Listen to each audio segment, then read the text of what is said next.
Nakaalis na si Clay ng bansa. Habang si Joshua ay kinausap ang doktor ng anak. He need to do all that can cure Jillian. Para sa pamilya nila ni Juliana. He can't afford to lose someone in his life again. Kasama ni Joshua sina Kambal, at ipinasyal niya sa theme park. Masayang-masaya ang dalawang bata. Hindi halata na may sakit ang isa sa kanila. Pinagtitinginan sila ng mga tao sa park, dahil namumukhaan nila si Joshua. Wala naman iyon kay Joshua, dahil ang importante sa kanya ay ang mga anak. Tatay, gusto ko pong sumakay sa merry-go-round, request ni Jillian. Napatingin si Joshua kay Jillian. Do you want also baby?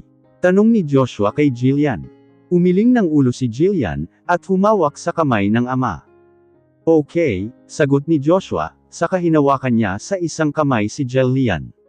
Saka iginiya ang dalawa sa booth, para bumili ng tiket para kay Jillian. Tuwang-tuwa si Jillian, habang sakay ng kabayo. May inutusan siyang tumingin sa bata, habang si Jillian naman ay hawak niya sa isang kamay. Nakamasid lang din ang kakambal ni Jillian sa kanya. Tatay, pwede po ba akong kumain ng ice cream? Tanong ng anak sa kanya. No baby, bawal sa'yo eh. Pero we can try fruit shake for both of you later, sagot ni Joshua. Hindi kasi alam ng anak ang sakit niya. At kailangan na healthy food ang kinakain nito para gumaling. Gaya ng pangako ni Joshua kanina kay Jillian, ay hawak niya sa kanilang kamay ang kambal, na pumunta ng bilihan ng drinks. Nag-order siya ng 2 fruit shake, para sa kambal at 2 cupcake, para din sa 2 bata. Habang siya ay tubig na lang. Hi Joshua, bati ng isang babaeng sobrang ikli ng damit. Ngumiti lang si Joshua dito. I've been see you a while ago. Kaya lang naisip ko na baka hindi ikaw, nakangiting sabi ng babae. Saka napatingin sa 2 bata na kasama ni Joshua. Anak mo? Tanong nito. Yes, maikling sagot ni Joshua. Oh, so you're married. I thought ayaw mo ng commitment, kaya ka nakipaghiwalay sa akin noon, saad ni Rika. That is before. Now, I'm happily married, pagsisinungaling na sagot ni Joshua sa babae. Para lang tantanan na siya ng babae. You have a beautiful daughters, ang sabi ni Rika, nang binalingan ang kambal. Nakatingin lang naman ang kambal sa babae. Hi babies. I'm your daddy's ex. Pakilala nito sa sarili, na nakapagpakunot ng noo ni Joshua. What you are saying? Just please leave, before I forget that you are a woman, pinipigilan na magtaas ng boses, na taboy ni Joshua kay Rika. Ikaw naman loverboy. Karar ating kulang pinapaalis mo na ako agad, Marteng sabi nito kay Joshua, sa kanilapitan at hinawakan pa ang dibdib ni Joshua. Ang 2 bata naman, ay walang imik na nakatingin sa dalawa. Can you stop? I'm with my children, Rika. Don't try to lose my patient, babala ni Joshua. Nakataas ang kilay, at umirap na tumalikod ito sa mag-ama. Saka umalis. Huwag niyo yun pansinin babies, sabi ni Joshua sa kambal.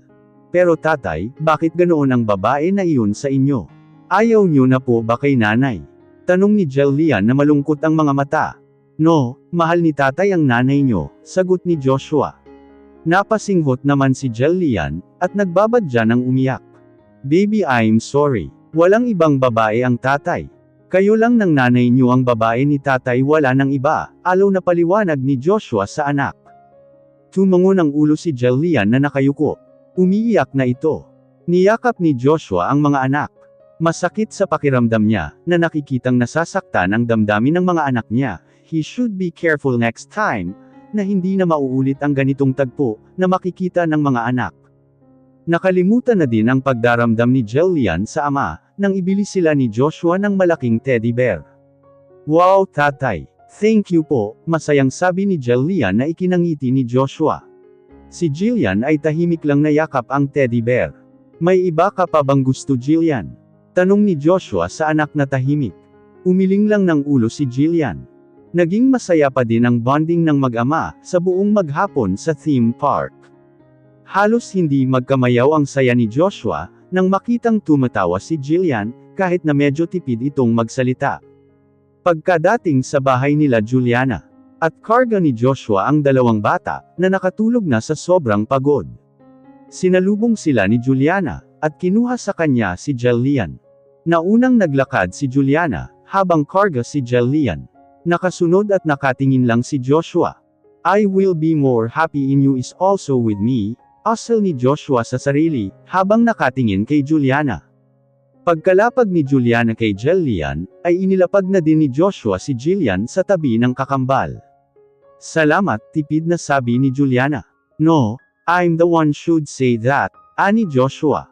Masaya ako na binibigyan mo ng oras ang mga bata. Halika, gusto mo ba ng kape? Nakangiting alok ni Juliana. Hindi ko tatanggihan iyan, nakakalokong ngiti na sagot ni Joshua.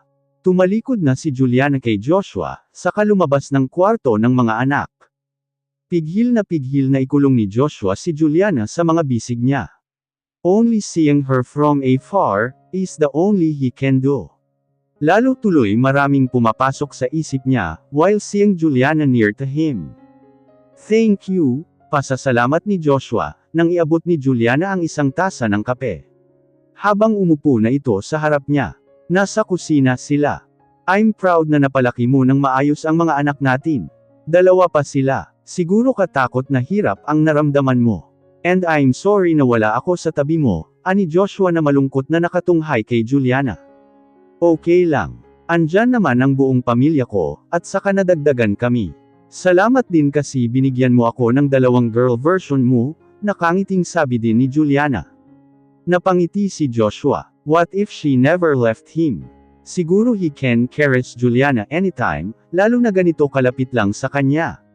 Siguro nagtatawanan sila ngayon, at walang hiyaan or awkwardness na mararamdaman sa isa't isa. Maybe they are a happy family na nagdadamayan. Lalo na kapag sinusubok ang pagsasama nilang dalawa. Hawak niya ang kamay ni Juliana, habang nakahilig ito sa kanya. 1 taon na ang nagdaan. Claire told him na okay na si Clay and recovering. Na isagawa na din ang bone marrow transplant dito, and success ang operation. While Jillian is getting better na din. Sinabi ng doktor nito na ayos na ang heart ni Jillian. Thank you sa Diyos at sa mga doktor nito. Nabunutan ng tinek si Joshua, na maayos na ang lagay ng dalawang anak. Halos araw-araw dinadalaw ni Joshua ang mga anak sa bahay ni Juliana. Tatay, pwede ka po ba na dito na lang tumira? Request ni Jillian sa ama. Nagbago na din ang ugali nito. Naging madaldal at masigla na. Marami lang kasing work si tatay. Sagot ni Joshua na ayaw niyang sumama ang loob ng anak. Kung gusto niyo isasama ko kayo sa bahay, kung papayag ang nanay niyo, nakangiting sabi ni Joshua, na nakatingin kay Juliana. Pwede naman. Gusto niyo ba iyon mga anak? Tanong ni Juliana sa dalawang bata. Opo nanay, masayang sagot ni Jillian. Okay, tara na para makapagbihis na kayo, aya ni Juliana sa dalawang bata, at inilahad ang dalawang kamay sa kambal. Hawak kamay silang mag-ina na pumunta ng kwarto ng mga bata. Nakatingin lang si Joshua sa mag-ina niya. At inilibot ang buong mata sa loob ng bahay nila Juliana. Tumayo siya at nilapitan ang mga picture frame. Nakita niya, ang picture ng kanyang kambal noong baby pa. Ang masayang outing nila kasama ang buong pamilya nila Juliana. Ang mama niya at mga kapatid na sina Zia, Zinab at Jane. Pati na din ang picture noong kasal nila Jane at William. May napansin siyang picture. Wedding picture nila. Kinuha niya iyon. Ngayon lang niya napansin ang picture na iyon. Pareho silang nakangiti sa picture na iyon, kahit walang pagmamahal sa isa't isa. Lumakad na kayo, para maiuwi mo agad ang mga bata, sabi ni Juliana. Napansin niya ang hawak ni Joshua. Napaawang ang labi niya. Nakalimutan pala niyang tanggalin iyon. Matagal na din kasi iyong nakalagay doon, at hindi naman napapansin iyon ni Joshua. Inilapag ni Joshi ang picture frame, at nakangiting humarap sa mag-ina niya. Hindi ka ba sasama? Tanong ni Joshua na parang walang nangyari. Hindi na, basta ihatid mo sila mamayang gabi, sagot ni Juliana, na ang tingin ay nasa picture frame. Okay, let's go mga anak, aya nito sa dalawang bata. Lumapit ang kambal kay Joshua, saka binalingan nito si Juliana. We are going, paalam ni Joshua kay Juliana. Tumango ng ulo si Juliana kay Joshua, saka pumantay sa mga anak. Behave kayo doon, bili ni Juliana sa mga anak. Opo, sabay na sagot ng kambal. Tinitingnan ni Juliana ang mag-ama, na naglalakad palabas ng bahay nila. Saka pumunta ng kusina, at ipagluluto niya ng cookies ang mga anak. Namangha ang dalawang bata sa nakikitang ganda sa loob ng bahay ng tatay nila. Wow, tatay, bahay niyo po ito? Tanong ni Jillian. Yes anak. Balang araw dito din kayo titira ni nanay mo, nakangiting sabi ni Joshua sa anak. Talaga po, yehey, magkakasama na kami, masayang nagtatalon si Jillian. Come, let's go to your own room, aya ni Joshua sa dalawang bata. Tumaas na sila at pinuntahan ang mga kwarto ng bahay, na ipinagawa ni Joshua sa kanila. Yung dating bahay nila ni Claire, ay ipinagbili niya, at ang ipinagbili niyo ay ipinagawa niya ng bagong bahay, para sa mag-ina niya. Wow tatay, tig-isa po kami ng kwarto ni Jillian, sabi pa ni Jillian. Tumango ng ulo si Joshua, at ngumiti sa anak. Jillian, syempre magkahiwalay na tayo ng room, kasi malaki na tayo, singit na sabi ni Jillian. Malaki na nga ang mga anak niya.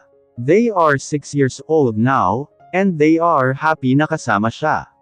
Ang dating pangungulila sa ama, ay napalitan ng saya, dahil sa ibinabalik na pagmamahal ni Joshua sa kambal. Kailan po titira kami ni nanay dito? Tanong Jillian. In time anak, and malapit na, sagot ni Joshua. Let's go, baba na tayo para makakain na kayo, aya niya sa dalawang bata. Bumaba sila at pumunta sa kitchen. Pagdating sa kusina, ay marami ang ipinahandang pagkain ni Joshua sa dalawang bata. Sa amin po lahat ito, sabi ni Jillian. Yes mga anak, kain na, nakangiting sabi ni Joshua. Pinagmamasdan ni Joshua ang mga anak, na masayang kumakain. Babawiin niya ang ilang taon na hindi niya nakasama ang kambal. Dahil sa maghapong paglalaro ng kambal sa playground, na pinasadya ni Joshua para sa mga anak, ay nakatulog na sila. Dinala niya isa-isa ang dalawang bata sa kani-kanyang kwarto. Hay, nakatulog na ang dalawang bata. Baka bukas ko na sila ihatid dyan sa bahay nyo, sabi ni Joshua sa kabilang linya. Hindi pwede. Punta na lang ako dyan, para matulungan kitang iuwi ang mga anak ko, angal na sabi ni Juliana. Okay, I will send you the address, sagot ni Joshua at pinatay ang tawag. Gumayak na si Juliana ay umalis ng bahay. Maaga pa naman kaya sisunduan na lang niya ang dalawang bata. Never pang hindi niya nakasama ang kambal na matulog sa gabi. Kahit pa magkahiwalay naman ang mga kwarto nila. Madaling natunto ni Juliana ang address ng bahay ni Joshua. Malaki ang gate, at may malilit na playground. Nag-doorbell siya at may lumabas na katulong, para pagbuksan siya ng gate. Si Joshua po, tanong ni Juliana. Nasa loob po si Sir. Pasok po kayo, kanina pa po kayo hinihintay. Sagot ng katulong na ipinagtaka ni Juliana. Kilala niya ako, sabi ni Juliana sa sarili. Sumunod si Juliana sa katulong, at pumasok sa loob ng magarang bahay ni Joshua. Maigi naman at hindi ka nahirapan maghanap, bungad na sabi ni Joshua na sinalubong siya. Ah hindi naman, sagot ni Juliana. Kumain ka na ba? Tanong ni Joshua. No, pinuntahan ko lang talaga ang dalawang bata dito, sagot ni Juliana. Samahan mo na ako kumain. Hindi pa ako kumakain kanina pa, nagpapaawa na sabi ni Joshua. Joshua extended his hand to Juliana. She just looks at Joshua's hand. She wondered if she will take it. Sa huli ay kinuha pa din niya ito. Napangiti si Joshua, at nakatingin lang kay Juliana. Hawak kamay silang naglakad, papunta sa dining area ng bahay ni Joshua. Nakamasid lang si Juliana, sa lahat ng nadadaan nila ni Joshua. Nakakamangha ang disenyo sa loob ng bahay ni Joshua. Inalalayan pa ni Joshua si Juliana, na makaupo sa upuan, saka siya umupo sa pinakaunang upuan. Go ahead, what do you want first? Tanong ni Joshua, gusto niyang pagsilbihan ng dating asawa, at gawin ang mga ginagawa nito sa kanya noon. Ako na, tangjing sagot ni Juliana. Joshua nod and smile. Sa buong oras na kumakain sila, ay nakamasid lang si Joshua kay Juliana. Ngayon pa lang nakasabay ni Joshua si Juliana ng solo. Awkward naman kay Juliana ang ganitong katahimikan sa kanila ni Joshua. Pagkatapos natin kumain, pwede bang ihatid mo kami pauwi? Pambabasag na tanong ni Juliana kay Joshua. Tumango ng ulo si Joshua, Saka itinuloy ang pagsubo. Nasa silid sila ni Jillian, at pinagmamasdan ni Juliana ang anak na mahimbing na natutulog. Magkaiba sila ng kwarto. Tanong ni Juliana kay Joshua. I made this room for Jillian, and the other room is for Jillian, sagot ni Joshua. Actually I make a room for you also. Kung sakaling gusto mong matulog dito, dagdag pa ni Joshua. Ikinalingon naman iyon ni Juliana. As if naman na matutulog ako dito. Mahinang asal ni Juliana, pero hindi yun nakaligtas sa pandinig ni Joshua. It's okay. Maybe you want to check it. See for yourself. Maaga pa naman, sabi ni Joshua. Bago pa sasagot si Juliana, ay hinhila na siya ni Joshua papunta sa kwarto ng anak. Sandali naman, pigil ni Juliana kay Joshua. Pero hindi nagpaawat si Joshua at hila pa din siya. This is your room, sabi ni Joshua, habang binubuksan ang pinto ng kwarto. Naunang pumasok si Juliana doon. Nagpalinga-linga si Juliana sa loob ng kwartong iyon. Ang ganda, wika ni Juliana. Saka lumapit sa isang litrato doon. Nagulat siya na may picture siya doon. Meron ka nito. Saan mo nakuha ito? Tanong niya. Noong debo mo iyan. Do you like it? Tanong ni Joshua. Yes, I like it. Thank you. Sa pagkabigla ay napayakap si Juliana kay Joshua. You're welcome. Saka marahang inilapat ang labi niya sa labi ni Juliana. Napapikit si Juliana, at dinama ang halik ni Joshua. I love you, mahinang bulong ni Joshua sa pagitan ng mga halikan nila. Nanlaki ang mga mata ni Juliana, at nagising sa katotohanang, baka isa na naman ito sa patibong ni Joshua. Ako nga ay huwag mong pinagluluko. Hindi na ako ang dating si Juliana na naging asawa mo. No, I do love you, amin ni Joshua. Umiling-iling ng ulo si Juliana. Hindi, wala ka nang minahal kundi ang sarili mo. Umiiyak na sabi ni Juliana. Juliana, paniwalaan mo naman ako. Mahal kita. Minahal na kita noong nalaman kong ipinagbubuntis mo ang anak natin. Ipinahanap ko kayo noon. Tadhana na din ang naglapit sa atin, kaya sinunggaban ko na iyon. I want to prove to you that is true. I really do love you so much. Dagdag pa ni Joshua. Kasal ka pa kay Claire. Kaya huwag ako ang gawin mong panakip butas. Wala na kami ni Claire. At nakipaghiwalay na siya sa akin. At sumama sa tatay ni Clay. Masaya na silang tatlo sa Amerika. Nagulat si Juliana na malaman iyon kay Joshua. Totoo ba iyon? Parang mahirap paniwalaan para sa kanya. We are not legally separated, pero aasikasuhin ko na humingi ng annulment kay Claire. Natahimik si Juliana. Can you wait for me? Kayo ng mga anak natin. Gusto ko kayong makasama. And I'm now sure that I want to spend the rest of my lives to you, naiiyak na sabi ni Joshua. Hindi ko na kayang mawala pa kayo ng mga anak natin.